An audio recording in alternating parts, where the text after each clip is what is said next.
அனைவருக்கும் வணக்கம். நீண்ட நாள் ஒரு மனதினுடைய ஆசையாக சில வழிகாட்டுதல்களை இறைவனுடைய அருளால் அனைவருக்கும் வழங்க வேண்டும் என்பது என்னுடைய அவா. பல நாள் முயன்றும் அதற்கான ஒரு உந்து கிடைக்காததனால் தற்போது அந்த வழிகாட்டுதல் எனக்குள் உணர்ந்ததாக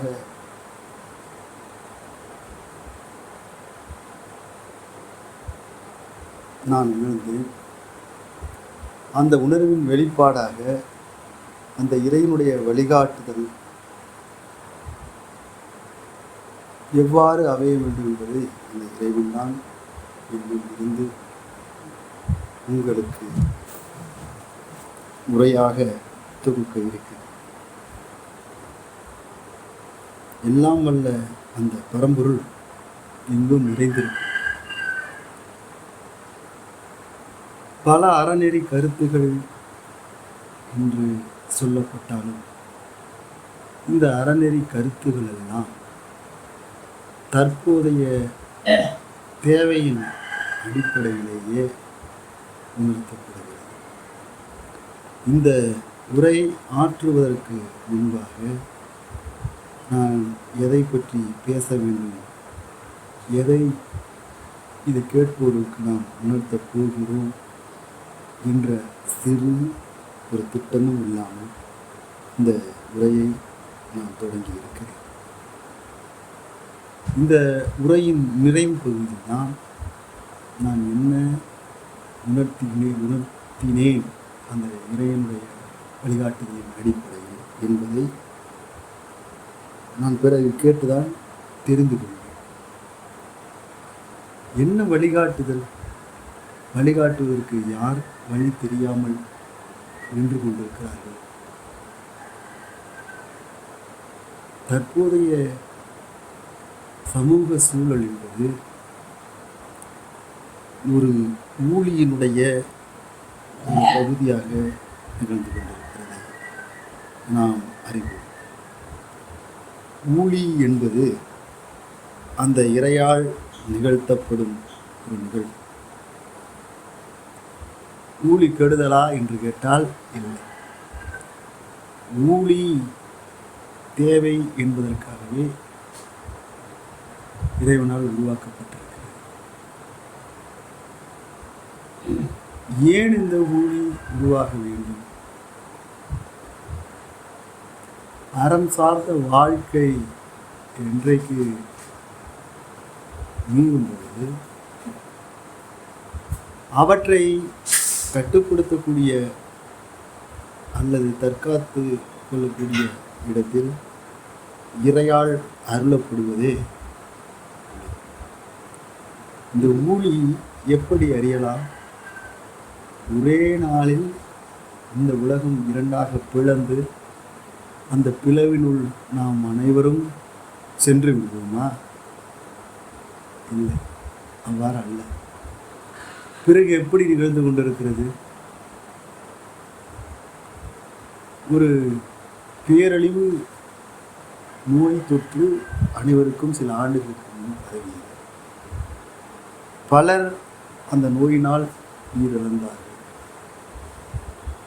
பலர் அந்த நோயிலிருந்து தப்பிப்பதற்காக தடுப்பூசி போட்டுக்கொண்டு தப்பித்தோம் என்று நினைத்தவர்கள் தற்போது உயிரிழந்து கொண்டு இருக்கிறார்கள் பல்வேறு வகையாக. இது ஒரு பக்கம். இன்னொரு பக்கம், மனிதனால் உருவாக்கப்பட்ட மது குடிப்பழக்கம் இன்றைக்கு அதிகமாகி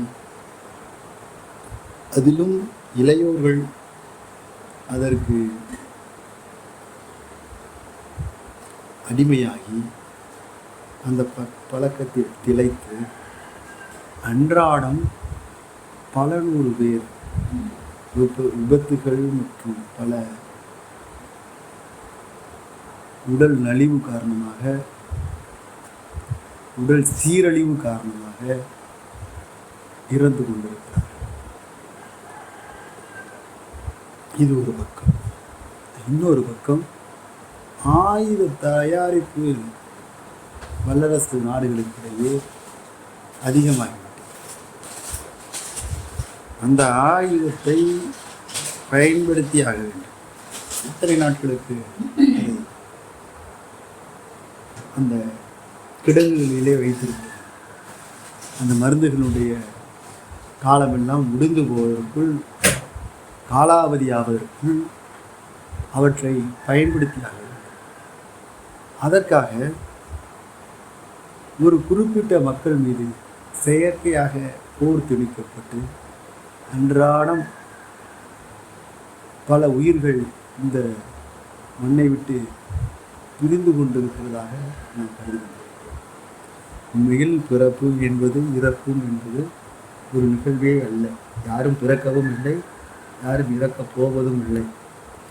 இதெல்லாம் மாயை என்று நம்முடைய ஆசான்கள் கூறியிருக்கிறார். அதன் அடிப்படையிலேயே நாமும் கூறுவோம். பிறகு ஏன் இந்த சீரழிவுகள், இந்த அழித்தொழிப்பு வேலைகள் நடைபெற்று கொண்டிருக்கிறது? மனிதனுடைய தனிப்பட்ட ஒவ்வொரு மனிதனுடைய அகந்தை, ஆணவம் அதிகமானதால் ஏற்படக்கூடிய சீரழிவுதான் இது போன்ற போர், குடிப்பழக்கத்தால் பேரழிவு ஏற்படுவது, இன்னும் மனித சமூகத்திற்கு வரக்கூடிய துன்பங்கள், இவை அனைத்திற்குமே காரணம் இந்த ஆணவ மனப்பான்மை தான். எல்லாம் என்னாலேயே முடியும், நான் தான் எல்லாவற்றையும் உருவாக்கி இருக்கிறேன், இந்த உலகமே எனக்காக தான் படைக்கப்பட்டிருக்கிறது, நான் இதை அனுபவிப்பதற்காகத்தான் இந்த கருவி உருவாக்கி இருக்கிறார்கள், எனக்காக தான் இந்த உலகம், இந்த ஒவ்வொரு நொடியையும் நான் வாழ்ந்து கழிக்கப் போகிறேன் என்றெல்லாம் மனதை இறுகச் செய்கிற, அதுதான் மகிழ்ச்சி என்று தூண்டச் செய்கிற சம்பவங்கள் அன்றாடம் நிகழ்ந்து கொண்டே அதனுடைய வெளிப்பாடு தான் இந்த பேரழிவு. அது உறுதியாக சொல்லணும். இந்த கருவிகள்லாம் இன்றைக்கு பயன்படுத்தக்கூடிய குளிரூட்டும் கருவி அல்லது மகிழுந்து கண்டுபிடிக்கப்படாத காலத்தில் மக்கள் இப்பொழுது இருப்பதை விட பன்மடங்கு இன்பமாக இருந்தார்கள். அதை நாம் உணர முடியும். அவர்களுடைய வாழ்வியலை நாம் பார்க்கும்போது, வாழ்வியல் பதிவுகளை, அந்த எச்சங்களை நாம் பார்க்கும்போது அவருடைய வாழ்க்கையினுடைய மகிழ்ச்சி நமக்கு தெரிகிறது. இன்னும் சொல்லப்போனால், இன்றைக்கு 4 வழிச்சாலை அல்லது 8 வழிச்சாலை அல்லது 16 வழிச்சாலை, அதிவிரைவு சாலை என்று நம்முடைய முன்னேற்றம், மேன்மை, வளர்ச்சி என்கின்ற பெயர்களில் சாலைகளை போட்டுக் கொண்டிருக்கிறோம். வெறும் மண் சாலையிலேயே அக்காலத்தில் பல ஊர்கள் இணைக்கப்பட்டிருக்கிறது. அந்த ஊர்களுக்கிடையே பல வணிகங்கள் நடைபெற்று கொண்டிருந்தது.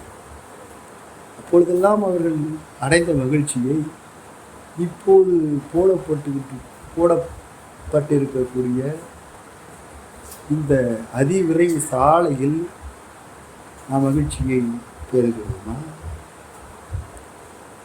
30 கிலோமீட்டர் இடைவெளி உள்ள 2 நகரங்களை தற்போது கடக்க வேண்டுமென்றால் 20 நிமிடத்தில் கடந்து விடுகிறோம். ஆனால் அக்காலத்தில் ஒரு அரை நாட்கள் கடந்து அவங்களுக்கு அவ்வளவு விரைவாக இப்போது செல்கிறோம். இதனால் பல வேலைகள் நடக்கிறது. நேரம் மிச்சமடைகிறது. இது சொல்லும் தற்போது இந்த சூழலை ஆதரிக்கக்கூடியவர்கள் சொல்லக்கூடிய வார்த்தை இதுதான். அவ்வளவு விரைவாக சென்று எதை சாதிக்கின்றோம்? அந்த செயல் நற்செயலுக்காக அந்த நேரத்தை பயன்படுத்துகிறோமா? நற்செயல் என்பது என்ன? இதையெல்லாம் நாம் யோசித்தால் அந்த அரை நாட்கள் அந்த காலத்தில் சாலை இல்லாத வழியில் பயணித்த போது என்னென்னவெல்லாம் நாம் சிந்தித்தோம் மனதில், அந்த சிந்தனை ஓட்டங்கள் எவ்வளவு பரவி இருந்தது, எவ்வளவு ஆழமாக இருந்தது என்றெல்லாம் எண்ணும் பொழுது தற்போது எவருமே சிந்திக்கவில்லை என்ற நிலையில்தான் இந்த வேகம் கொடுத்திருக்கு.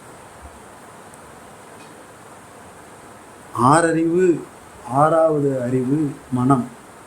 இந்த மனதிற்கு உள்ள சிறப்பு, மனம் வளர்ச்சி அடைவது, சிந்திப்பதை அதிகப்படுத்துவது தான் மனிதனுக்கு கொடுக்கப்பட்ட ஒரு சிறப்பான மற்ற உயிரினங்களுடைய சிறப்பு தகுதி. ஆனால் இன்று இருக்கக்கூடிய மனித இனம் யாராவது சிந்தித்து செயல்படுகிறார்களா? சித்தத்தை உணர்கிறார்களா? மனதை விரித்து அதனுடைய இன்பத்தை உணர்கிறார்களா என்றால் இல்லை. ஏனென்றால் இன்றைக்கு வளர்ச்சி என்கின்ற பெயரிலே நான் அனுபவித்து கொண்டிருக்கக்கூடிய கருவிகளின் அடிமையாக நாம் இருப்பதனால் நம்முடைய சிந்தனை என்பது சிறைப்பட்டு விட்டது. இந்த சிந்தனையை நாம் விடுதலை செய்ய வேண்டும் என்றால் இந்த கருவிகளின் அடிமையாக நாம் இன்றைக்கு இருப்பதை குறைத்து கொள்ள வேண்டும். ஒரு உடலில் நோய் உருவாகிறது. உடல் என்றால் நோய் உருவாக வேண்டும் என்று ஆசான் சொல்லுவார். அந்த நோயை உருவாக வேண்டும், அது தணிய வேண்டும். அதுதான் உடலினுடைய அமைப்பு. அவ்வாறு அமைக்கப்பட்ட அந்த உடலானது நோயை உருவாகும், அந்த ஏற்றத்தாழ்வுகள் இருக்கும், தணியும். நாம் இந்த கருவிகளுடைய அடிமைத்தனத்தை தனித்து கொண்டு நம்முடைய ஆணவத்தை குறைத்து கொண்டு நாம் ஒன்றுமே அல்ல, நாம் வாழ்ந்து கொண்டிருக்கக்கூடிய வாழ்க்கை என்பது இறையால் அருளப்பட்ட ஒன்று. இறையினுடைய குழந்தைகள் நாம், அம்மையப்பேருடைய குழந்தைகள் நாம். நாம் எல்லாம் இன்பமாக வாழவே இறை நம்மை படைத்தார். அந்த இன்பத்தை கடந்து எதை நோக்கி நாம் பயணிக்கிறோம், இன்பம் என்று எதை கருதுகிறோம் என்று சிந்திக்க தூண்டுவதால் நிச்சயமாக ஒரு அறம் சார்ந்த வாழ்க்கை அனைவருக்கும் கிடைக்கும் என்பது நம்முடைய பேராசையாக இருக்கிறது. அனைவரும் நலமுடன் இருக்க வேண்டும் என்பதே நம்முடைய ஆசை. ஆனால் அது அவ்வாறு நடக்க நம்முடைய சிந்தனை பதிவுகள் அவ்வாறு அனைவரையும் மாற்ற வேண்டும். இறைவனுடைய ஆற்றல் அவ்வாறு அனைவருக்கும் இறை அருள வேண்டும் என்பது நம்முடைய கனவு. அப்படிப்பட்ட ஒரு கனவு ஒரு அறம் சார்ந்த சமூகத்தை உருவாக்கும். இந்த பேரழிவு நடந்து கொண்டிருக்கிறது அல்லவா, ஊழி. இந்த ஊழியில் நிகழ்ந்து கொண்டிருக்கிறது. இந்த ஊழி முடிந்த பிறகு அனைத்தும் அழித்து ஒழிக்கப்படாது. எஞ்சியவைகளை, எஞ்சிய உயிரினங்களை ஒருங்கிணைத்து திரும்பவும் மீள் கட்டமைப்பு செய்து இறை அருளால், அந்த அம்மையப்பருடைய அருளால் திரும்ப ஒரு அறச்சமூகம் இந்த மண்ணில் வாழ இருக்கிறது. அந்த சமூகம் எவ்வாறு இருக்கும் என்று தற்போது நாம் சிந்தித்து விடலாம். இந்த கருவியினுடைய அடிமைத்தன்மை என்பது அறவே இருக்காது. இயற்கையை சுரண்டி கொழுக்கக்கூடிய இந்த பேராசை அப்பொழுது இருக்காது. அவர்களெல்லாம் ஒழித்து கட்டப்பட்டு விடுவார்கள். இயற்கையை இயைந்து வாழக்கூடிய, இயற்கையை அரவணைத்து நாம் இருக்கக்கூடிய ஒரு வாழ்க்கை தான் நமக்கு அமையும். இதற்கெல்லாம் அடிப்படை நாம் சிந்திப்பது என்று ஆசான் சொல்லுவார். எந்த பணியுமே இல்லாமல் தன்னை அமைதியாக வைத்துக்கொண்டு தனிமையில் அமர்ந்து கொண்டு இன்றைக்கு கார்ப்பரேட் சாமியார்களாகிய பலர் கடவுளை வைத்து வணிகம் செய்யக்கூடியவர்கள் சொல்லுகின்ற சில மந்திரங்களை வாய்ப்பு முனகி கொண்டு மனதை ஒருநிலைப்படுத்துகிறேன் என்றெல்லாம் கூறிக்கொண்டிருக்கிறார். இவையெல்லாம் நம்முடைய ஆணவ செருப்பை குறைக்காது. எவை ஆணவ செருப்பை குறைக்கும்?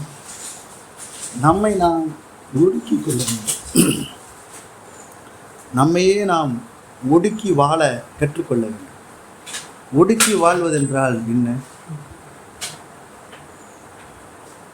நம்மை சுற்றி உள்ளோர்களை நாம் மதித்து வாழ வேண்டும். அவர்களுடைய எண்ணப்பாடுகளையும் மதித்து அவர்கள் விடுதலையில் வாழ அனுமதித்தால் நாமும் நம் விடுதலையில் வாழலாம். அப்படி ஒரு வாழ்வு உருவாகும் போது அது ஒட்டுமொத்த சமூகத்திற்கான ஒரு வாழ்வாக இருக்கும். அவ்வாறு ஒரு நீடித்த ஒரு சிந்தனை இந்த சமூகத்தில் பரவுமே. ஆனால் கூலிக்கு பிறகான ஒரு கட்டமைப்பு மிக சீரிய கட்டமைப்பாக உருவாகின்றது. தற்போது இருக்கிற சூழலில் இருக்கிற தலைவர்கள் எல்லாம் ஊழியை இன்னும் விரைவுபடுத்தக்கூடிய இந்த பேரழிவை இன்னும் வேகப்படுத்தக்கூடிய செயல்களையே செய்து கொண்டிருக்கிறார்.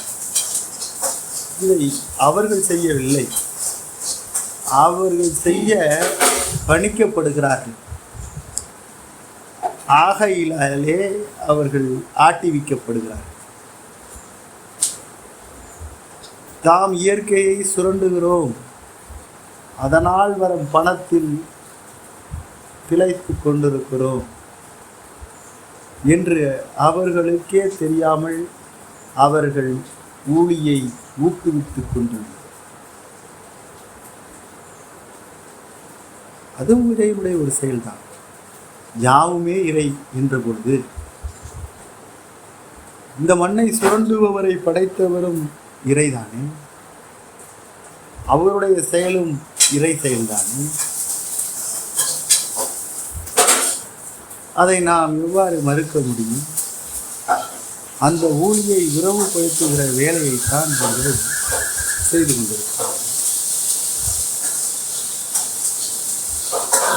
இந்த புவி உருவாக்கிய காலத்தில் நெருப்பு குழம்பாக இந்த புவி இருந்த பொழுது இதில் என்னென்ன நிகழ வேண்டும் என்பது இறைவனுடைய ஒரு கருத்தாக இருந்தது. அந்த கருத்தும் உருவும் ஒன்று சேர்ந்து உயிரினங்களை இப்புவியில் வாழச் செய்தது. ஒவ்வொரு உயிரினத்திற்கும் ஒரு விடுதலை வழங்கப்பட்டது. அந்த விடுதலைக்குள் இறைவனுடைய தலையீடு இருக்காது. ஆனால் ஒழுங்கிற்குள் அவையெல்லாம் வாழும். ஆனால் மனிதனுக்கு வழங்கப்பட்ட விடுதலையை ஒழுங்கு மீற மட்டுமே மனிதன் பயன்படுத்திய காரணத்தால் இன்றைக்கு இந்த பேரழிவு நிகழ்ந்து கொண்டிருக்கிறது. மனித இனத்தை தவிர வேறு எந்த உயிரினமும் தனக்கு வழங்கப்பட்ட விடுதலையை ஒழுங்கை மீறி செயல்பட்டதே கிடையாது. அப்படி செயல்பட்டவைகள்தான் இப்புவியில் வாழ தகுதியற்ற உயிரினங்களாக புவியிலிருந்து அழித்து ஒழிக்கப்பட்டது. ஒழுங்கை மீறியது. அந்த பட்டியலில் இன்றைக்கு இருப்பது, முதலில் இருப்பது மனித இனம்தான். இந்த பேரழிவு நிகழ்ந்து கொண்டிருக்கும் பொழுது நாம் போய் மது குடிக்காதீர்கள், தடுப்பூசிகளை போட்டுக்கொள்ளாதீர்கள், பேரழிவு நோய்களை எதிர்கொள்வது மரபு வழியில் செய்யுங்கள் என்று நாம் தொடர்ச்சியாக கூறிக்கொண்டே இருக்கலாம். தற்போது வேண்டுமானால் அது ஒரு சிறுபான்மை கருத்தாக தெரியலாம். இது சிறுபான்மை கருத்து அல்ல. இறைவனுடைய வழிகாட்டுதலில் மனிதர்களுக்கு வழங்கப்படுகின்ற சிந்தனை பரவல். இந்த சிந்தனை பரவாமல் இருப்பதற்கான காரணம் ஊழியை விரைவுபடுத்த இறை முடிவு செய்திருப்பதுதான் காரணம். நாம் சொல்லாமல் இருக்கலாமே என்று கூட கருதலாம். அப்படி அல்ல. இறை படைப்பவரும் அவரே, அழிப்பவரும் அவரே, காப்பவரும் அவரே. அறத்தோடு வாழுகின்றவர்களை வைத்து திரும்பவும்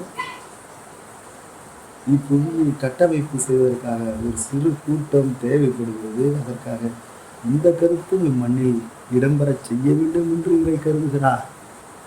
அதனுடைய வெளிப்பாடுதான் இன்றைக்கு அறம் சார்ந்தவர்கள் எல்லாம் சிறுபான்மையாகவும், அறத்தை மீறியவர்கள், ஆணவத்தின் உச்சத்தில் இருக்கக்கூடியவர்கள்,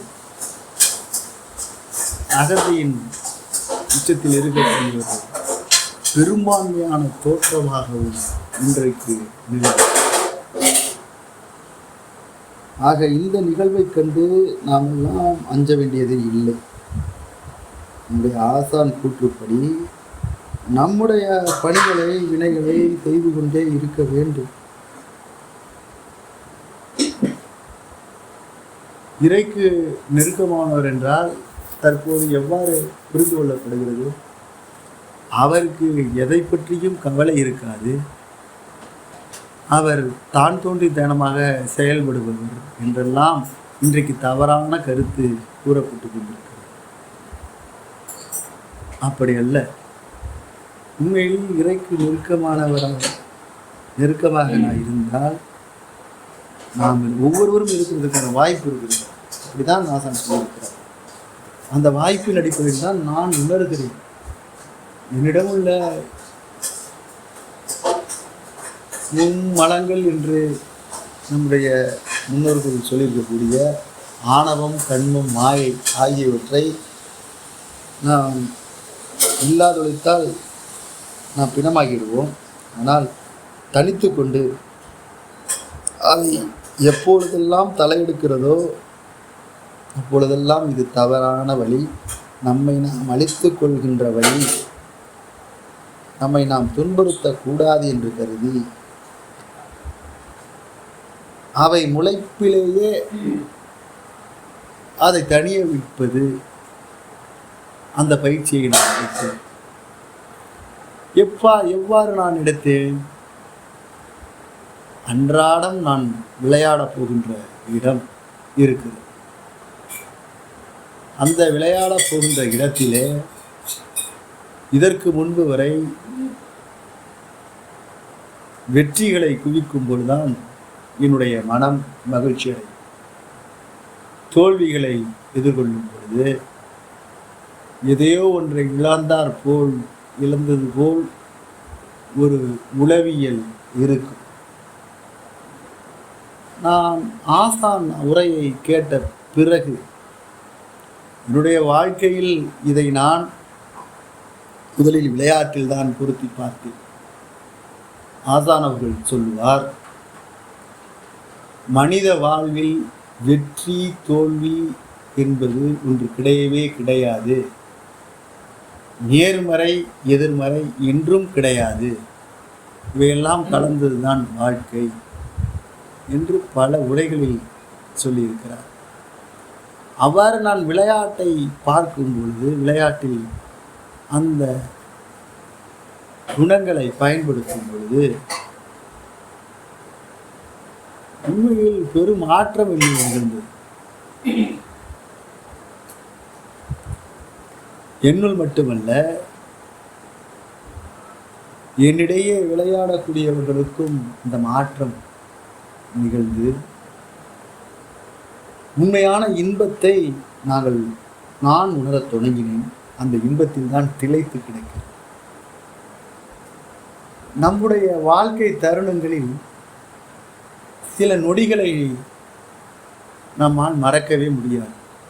அந்த நொடி நாம் இன்பத்தினுடைய உச்சத்தில் இருந்திருப்போம். அது நாம் பிறப்பிலிருந்து இந்த நிமிடம் வரை எந்த நிகழ்வாக வேண்டுமானாலும் அது இருக்கலாம்.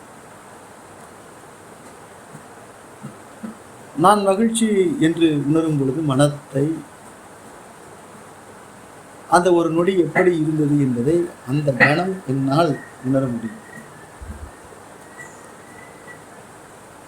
துன்பம் என்பது என்ன, அல்லது எதிர்மறை என்பது என்ன, அவையெல்லாம் ஒன்றுமே கிடையாது. அதற்காக நாம் மனம் வருந்த சூழ்நிலை ஏற்பட்டால் அதை நான் எதிர்கொண்டு அந்த துன்பத்தையும் அனுபவிப்பேனே தவிர அதை கண்டு ஓடுகின்ற மனப்பான்மை, அதை கண்டு பயப்படுகின்ற மனப்பான்மை என்பது அறவே இப்போது இல்லை. அந்த மனநிலையே மாறிவிட்டு இப்படி ஒவ்வொருவரும் தன் மனதை விரிக்க தொடங்கினால் தம் மனதில் உள்ள ஆணவம் கண்மம் மாயத்தை தனித்து அறவே இல்லாமல் ஆக்க முடியாது. தனித்து கொண்டு இவையெல்லாம் படைக்கப்பட்டதை அனுபவிக்கதான். அந்த அனுபவித்து விட்டு அதை தலைக்கேறாமல் வார்த்து கொண்டு அதனுடைய அளவை குறைத்து கொண்டு வாழ்வோமேயானால் நிச்சயமாக ஒரு இன்ப வாழ்க்கை, ஒரு தூய்மையான வாழ்க்கை என்னவென்று சொல்வது, அதை அனுபவித்து பார்த்தால் தான் தெரியும். துன்பத்திலும் சிரிக்க வேண்டும் என்று நம்முடைய ஆசான் திருவள்ளுவர் கூறியிருக்கிறார். இதை துன்பமாக உள்ள ஒருவரிடம் போய் சொன்னால் அவரவருக்கு வரும்போதுதான் தெரியும், உபதேசங்கள் எல்லாம் சொல்ல நன்றாக இருக்கும் என்பார். ஆசான் அவர்கள் உணர்ந்துதான் அதை பதிவு செய்திருக்கிறார். தன்னுடைய துன்பத்தில் எவ்வாறு இன்பமாக இருக்கலாம் என்று உணர்ந்துதான் தன் துன்பத்தில் தான் அதை பதிவு செய்திருக்கிறார் என்று நாம் புரிந்து கொள்ள மறுப்பு. அவர் மகிழ்ச்சியாக இருக்கும்போது அதை வெளிப்படுத்தியிருக்கிற வாய்ப்பே இல்லை. துன்பத்தில் இருந்து மகிழ்ச்சியை வெளிப்படுத்தியது போதுதான் அது அவருக்கு உணர்த்தப்பட்டிருக்கு. அவ்வாறு ஒவ்வொருவருக்கும் இறைவனுடைய அந்த படைப்பு, இறைவனுடைய குழந்தைகள் தான் நாம் என்று உணர்ந்து கொண்டு, நாம் என்பது நான் ஒன்றுமே கிடையாது, நாம் பிறக்கவும் இல்லை, இறக்கப் போவதும் இல்லை, நீடித்து இருக்கின்ற ஒரு ஆற்றல் என்பதை உணர்ந்தால் பொருள் ஈட்டுகின்ற வெறி, பிறரை நம்முடைய சுயநலனுக்காக பயன்படுத்துகின்ற வெறி, இவை எவையுமே இருக்காது. அப்பன்னா எல்லாத்தையும் துறந்து விடுவது போல் இருக்குமா என்று கேட்டால் அப்படி இல்லை. எல்லா மாயைகளும் நம் கண்ணில் பார்க்கக்கூடிய அத்தனையுமே மாயைகள் தான். இவை எல்லாமே உருவாக்கப்பட்டதற்கான காரணம் மனிதர்கள் அனுபவிக்க வேண்டும் என்று, இறைவனுடைய குழந்தைகளாகிய மனிதர்கள் அனுபவிக்க வேண்டும் என்று இறையால் படைக்கப்பட்டது. இதை அனுபவித்து விட்டு அளவோடு நாம் நிறைவான வாழ்க்கையை உயிருடன் இருக்கும் பொழுதே வீடு வீடு அடைந்துவிட்டு இறைவனுடைய அடி செல்வதற்காகத்தான் என்பதை நாம் உணர்ந்து கொண்டால் மனித பிறவி எப்படி இன்பமாக வாழ்வதற்காக உருவாக்கப்பட்டது என்பதை நாம் உணர முடியும். இந்த உணர்வு அனைவருக்குமே உணர்த்தப்படும், நிச்சயமாக உணர்த்தப்படும். அப்படிதான் ஒவ்வொரு படைப்பும் இருக்கு. எப்பொழுது உணர்த்தப்படும்? சிந்திக்க தொடங்கும். இது சிந்திப்பதற்கான உரை என்பதால் இந்த சிந்தனை தூண்டலை பற்றி மட்டுமே நாம் உரையில் பேசிக் கொண்டிருக்கிறோம். இந்த உரையின் தொடக்கத்திலே நான் கூறியிருக்கேன், நான் ஏதாவது யாருக்காவது ஒரு வழிகாட்டுதல் வழங்க வேண்டும் என்பது என்னுடைய ஆசை, பல நாள் ஆசை. அந்த ஆசை இன்றைக்கு ஒரு உரையாக நாம் உட்கார்ந்து அமர்ந்து பேசும்பொழுது என்ன வெளிப்படுகிறது என்பதை நாம் பதிவு செய்ய வேண்டும் என்று கருதிதான் ஒரு புத்தகத்தை நான் படிக்கவில்லை. இறைவனுடைய நேரடி உணர்தல் எனக்கு கிடைக்க வேண்டும் என்று முயற்சிக்கவும் இல்லை. நான் பேசத் தொடங்கினேன்.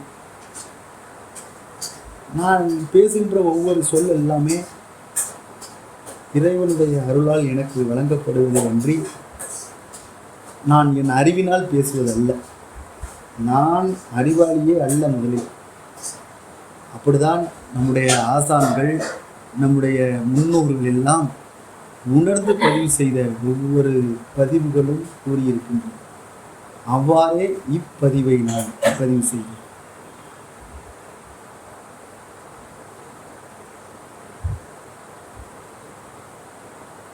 பரம்பொருளாகிய அம்மையப்பர் அவருடைய அடி நுனி யாரும் காண முடியாது, சித்தமும் செல்லா இடத்தில் அவர் இருக்கிறார். ஆனால் அவரை அனைவராலும் அறிய முடியும். அறிந்து அவர் விரும்பினால் அவராக நமக்கு சில செய்திகளை உணர்த்துவார். அப்படி ஒரு உணர்த்துதல் எனக்கு கிடைத்திருக்கிறதா என்று நான் சொல்ல முடியாது. இதை கேட்கக்கூடிய நீங்கள் பதிவு செய்தால் நன்றாக இருக்கும். அனைவருக்கும் நன்றி. நமச்சிவாய வாழ்க.